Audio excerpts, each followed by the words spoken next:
Vamos lá, olha só. O texto de Provérbios, capítulo de número 22, verso de número 28, diz o seguinte: não remova os marcos antigos, os quais fizeram seus pais. Nós temos que entender qual é a verdadeira interpretação desse texto. Porque eu percebo que muitos pastores, não sei se de forma consciente ou inconsciente, eles têm errado na interpretação desse texto. Porque eles pegam esse texto, se apropriam dele, para dizer que está se referindo a usos e costumes. Quando chegam pessoas novas na igreja, eles dizem o seguinte: olha, nós temos um costume que já vem de muito tempo e nós não podemos remover esses marcos que os nossos pais colocaram.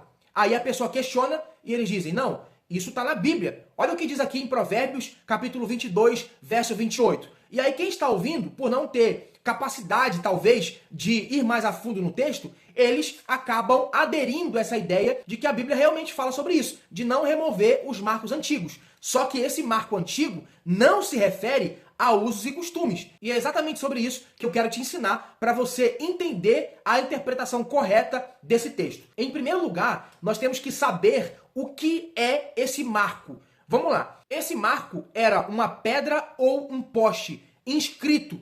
Na verdade, isso era nada mais, nada menos do que uma inscrição topográfica que delimitava uma terra, delimitava o espaço que alguém tinha.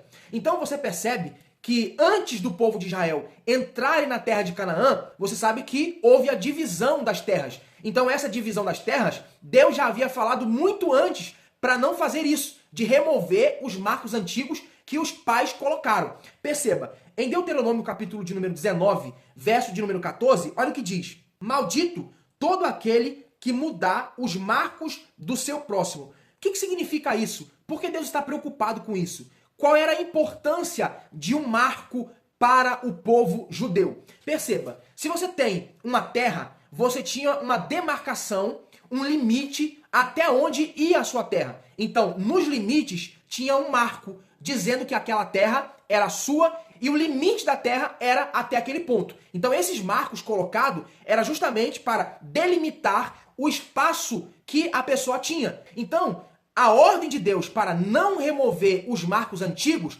é porque Deus está aqui se preocupando com a injustiça. Porque tinha muita gente que, por maldade e por injustiça, cometiam esse pecado de remover esses marcos que eram colocados para delimitar a terra de alguém, e eles arrancavam aquilo e colocavam mais para frente. Para quê? Para pegar mais terra para si. Então, isso era uma injustiça. E Deus já havia falado que se alguém praticasse esse tal ato, essa pessoa era considerada maldita. Então, você percebe que a remoção de um marco, ela implicava em uma falsificação do levantamento topográfico e constituía em um roubo de terra. Então, alguém que removia os marcos que eram colocados pelos donos da terra, indicava que, número 1, esta pessoa era ladrão, ela estava roubando terra do próximo. Segundo, ela estava cometendo injustiça contra o próximo, porque ela já tinha sua posse e queria tomar aquilo que era do seu irmão. Então, essa era uma orientação de Deus justamente para que o povo de Israel não fizesse tal coisa. E você percebe também que um dos motivos pelos quais ninguém poderia remover esse marco é porque a terra era do Senhor e ele deu como herança aos filhos de Israel. Então, quando alguém removia os marcos antigos e roubava o seu próximo, na verdade, eles não estavam roubando o próximo, mas estavam roubando a Deus, porque a terra era de Deus. Então você percebe que a interpretação do texto não tem nada a ver com costume. Mas do que esse texto fala? Olha só, esse texto fala do respeito pela propriedade alheia dos outros e também sobre a prática da justiça. Então não remover esses marcos antigos indicava que você estava praticando a justiça. E quando você desobedecia esse mandamento, você estava desrespeitando o seu próximo, você estava sendo desleal com o seu próximo e também você estava roubando o seu próximo e também roubando a Deus, já que a terra é do Senhor, tá certo? Espero que você tenha entendido sobre a interpretação correta desse texto. Então, se você ouvir o seu pastor ou qualquer outra pessoa, ou alguém que esteja ensinando e aplicando esse texto de forma errada,